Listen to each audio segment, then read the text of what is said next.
وقتی خودت میتونی درستش کنی چرا پول بدی؟ در خونه لخ شده و درست بسته نمیشه. در رو یکم بالا بگیر و پشتش یه غلطک کوچیک بذار. دیگه مثل روز اول باز و بسته میشه. کتری برقی روشن نمیشه.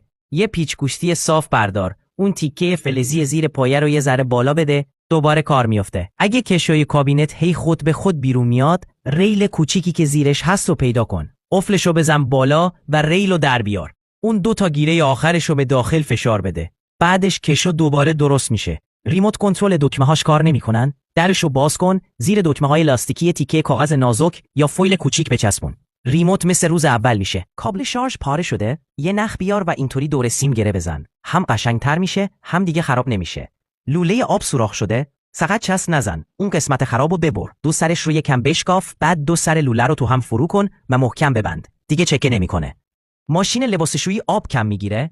شیر آبو ببند. شلنگ ورودی رو باز کن. اون توری کوچیک فیلترش رو در بیار و تمیزش کن. بعد دوباره ببندش. فشار آب برمیگرده.